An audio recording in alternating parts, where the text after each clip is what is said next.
Hi, mains exam അടുക്കുന്തോറും കുട്ടികളിലുണ്ടാകുന്ന ഏറ്റവും പ്രധാനപ്പെട്ട സംശയമാണ് ചാപ്റ്റേഴ്സിൻ്റെ വെയിറ്റേജ് എങ്ങനെയായിരിക്കും എന്നുള്ളത്. ശരിക്കും ഇപ്പോഴത്തെ ഒരു പുതിയ പാറ്റേൺ അനുസരിച്ച് വെയിറ്റേജിൽ ഫോക്കസ് ചെയ്യുന്നതിൽ കൂടുതലായിട്ട് നിങ്ങൾ എല്ലാ ചാപ്റ്റേഴ്സും കൃത്യമായി പഠിച്ചു പോകണം എന്നുള്ളതാണ് എനിക്ക് പറയാനുള്ളൊരു പ്രധാനപ്പെട്ടൊരു കാര്യം. കാരണം നിങ്ങൾക്കറിയാം, സെക്ഷൻ ബി ആണെങ്കിൽ പോലും നമുക്കിനി ഓപ്ഷണൽ ക്വസ്റ്റ്യൻസ് ഇല്ല. ഇൻ ജനറൽ നമുക്ക് സെക്ഷൻ എ സെക്ഷൻ ബി നോക്കിയാൽ മൊത്തത്തിൽ ഓപ്ഷണൽ ക്വസ്റ്റ്യൻസ് ഇല്ലാത്തൊരവസ്ഥയാണ്.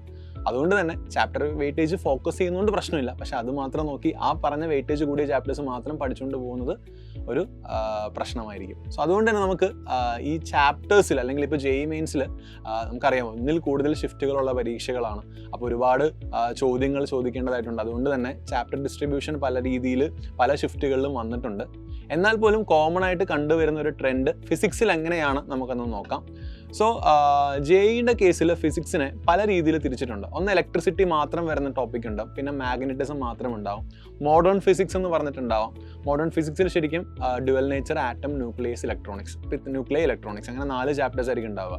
അപ്പോൾ അങ്ങനെ ഒരു കാറ്റഗറൈസ് ചെയ്താണ് ശരിക്കും എപ്പോഴും ചോദ്യങ്ങൾ വരാറുള്ളത്. അപ്പോൾ അതിൽ തന്നെ ഏറ്റവും കൂടുതൽ ചോദ്യങ്ങൾ റിപ്പീറ്റ് ചെയ്ത് കണ്ടിട്ടുള്ളത് അല്ലെങ്കിൽ ഏറ്റവും കൂടുതൽ ചോദ്യങ്ങൾ വരുന്നത് ശരിക്കും നിങ്ങളുടെ ഫസ്റ്റ് ടെക്സ്റ്റ് ബുക്കിലെ +2 ഫസ്റ്റ് ടെക്സ്റ്റ് ബുക്കിലെ ഇലക്ട്രോസ്റ്റാറ്റിക്സ് 1 2 കറണ്ട് ഇലക്ട്രിസിറ്റിയുമാണ്. അപ്പോൾ ഇൻഡിപെൻഡൻറ്റ് ചാപ്റ്റേഴ്സ് ആയിട്ട് ഞാൻ അനലൈസ് ചെയ്യുമ്പോൾ കറണ്ട് ഇലക്ട്രിസിറ്റിക്ക് നിങ്ങൾ മാക്സിമം പ്രിഫറൻസ് കൊടുക്കുന്നത് നല്ലതായിരിക്കും. അത് വളരെ പ്രധാനപ്പെട്ട ഒരു ചാപ്റ്ററാണ്. പിന്നെ ഇലക്ട്രോസ്റ്റാറ്റിക്സ് 1 2 അത് പക്ഷേ കമ്പൈൻഡ് ആയിട്ടൊരു 2 ചോദ്യങ്ങളായിരിക്കും ചിലപ്പോൾ ചോദിക്കുക, ചിലപ്പോൾ 3 ചോദ്യങ്ങളായിരിക്കും വരിക.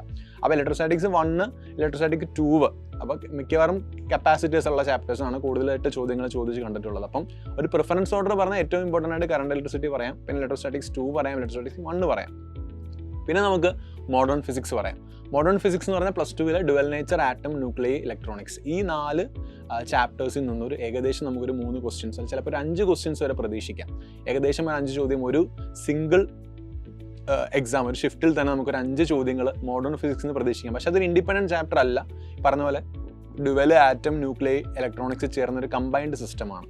പിന്നെ ഒപ്റ്റിക്സ് ആണ്. ഒപ്റ്റിക്സ് 2 ചാപ്റ്റേഴ്സ് ഉള്ളെങ്കിലും കമ്പൈൻഡ് ആയിട്ട് നമുക്കൊരു 3 ചോദ്യങ്ങൾ പ്രതീക്ഷിക്കാം. ചിലപ്പോൾ 2 questions from ray optics and 1 from wave optics എന്നാവാം, അല്ലെങ്കിൽ വേവ് നിന്ന് 2 റേ നിന്ന് 1 എന്നുള്ള രീതിയിൽ ഒപ്റ്റിക്സ് നിന്നും എന്ത് ചെയ്യാം, ചോദ്യങ്ങൾ ചോദിക്കാൻ ചാൻസ് ഉണ്ട്. പിന്നെ കൈനമാറ്റിക്സിലേക്കോ ലോസ് ഓഫ് മോഷനിലേക്കോ വർക്ക് എനർജി പവറിലേക്ക് വന്നു കഴിയുമ്പോൾ ഓരോ ചോദ്യങ്ങളെന്നുള്ള രീതിയിലായിരിക്കും വരിക. യൂണിറ്റ്സ് ആൻഡ് മെഷർമെൻറ്റ്സിന് 2 ചോദ്യങ്ങൾ ചോദിച്ച ഒരു പല ഷിഫ്റ്റുകളിലും അങ്ങനെ ഇത് കണ്ടിട്ടുണ്ട്. പിന്നെ ഒന്ന് മാഗ്നറ്റിസം ആണ്. മാഗ്നറ്റിസം എന്ന് ഉദ്ദേശിക്കുന്നത് മാഗ്നറ്റിസം EMI ആൻഡ് AC എന്ന് പറഞ്ഞ സെക്ഷനാണ്.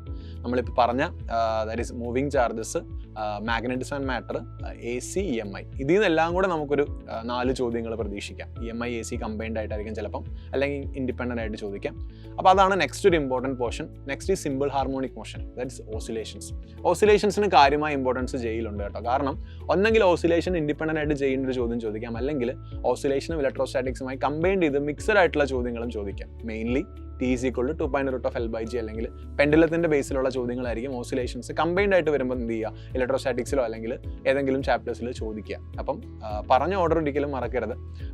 ബാക്കിയെല്ലാം എല്ലാ ചാപ്റ്റേഴ്സിൽ നിന്നും ചോദ്യങ്ങൾ വരാറുണ്ട്, അതിനവർ ശ്രദ്ധിക്കാറുമുണ്ട്. ബാക്കിയെല്ലാം ഓരോ ചോദ്യങ്ങൾ വെച്ച്, ഇപ്പം ഞാൻ പറയാതെ വിട്ടുപോയ ചാപ്റ്റേഴ്സിൽ നിന്നെല്ലാം ഓരോ ചോദ്യങ്ങൾ വെച്ച് എന്ത് ചെയ്യാറുണ്ട്, വരാറുണ്ട്.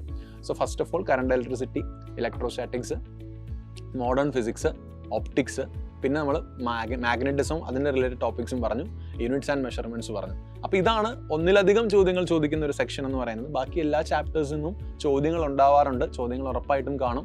അത് ഈ പറഞ്ഞ പോലെ ഒരു ചോദ്യങ്ങളിൽ ഒതുങ്ങി പോകാറാണ് പതിവ്. പക്ഷെ അതുകൊണ്ട് ഇതൊരു ട്രെൻഡ് മാത്രമാണ്. എല്ലാ ഷിഫ്റ്റുകളിലും ഇങ്ങനെ തന്നെയാണെന്ന് ഒരിക്കലും പറയാൻ പറ്റില്ല. ചിലപ്പം ലോസ് ഓഫ് മോഷനിൽ നിന്ന് 2 ചോദ്യങ്ങൾ ചോദിച്ചു, ഒപ്റ്റിക്സിൽ നിന്ന് 1 ചോദ്യങ്ങൾ ചോദിക്കാം. അപ്പോൾ അങ്ങനെ ഒരു ഡിഫറൻസ് നമുക്ക് ഉണ്ടാവാറുണ്ട്. So this is actually A trend.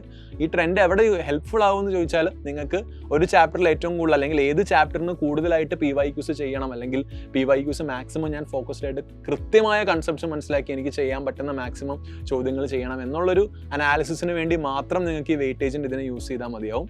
ഒരിക്കലും ഒരു ചാപ്റ്റർ സ്കിപ്പ് ചെയ്തിട്ട് എക്സാമിന് പോകരുത്, പ്രത്യേകിച്ച് മാത്സ് ടഫായിട്ടുള്ള പരീക്ഷയ്ക്ക്. ഫിസിക്സും കെമിസ്ട്രിയും നിങ്ങൾക്ക് ബൂസ്റ്റ് ചെയ്യുന്നൊരു ഇതായതുകൊണ്ട് തന്നെ ചിലപ്പോൾ നിങ്ങൾക്ക് മാത്സിൽ കിട്ടാൻ പറ്റാത്ത കാര്യങ്ങൾ നിങ്ങൾക്ക് ഇവിടെ കോമ്പൻസേറ്റ് ചെയ്യാൻ സാധിക്കും. അതുകൊണ്ട് മാക്സിമം PYQs ഫോക്കസ് ചെയ്ത് അതേ മോഡലുള്ള ചോദ്യങ്ങളുടെ കൺസെപ്റ്റ് പഠിച്ചു തന്നെ പരീക്ഷ എഴുതാൻ ശ്രമിക്കുക.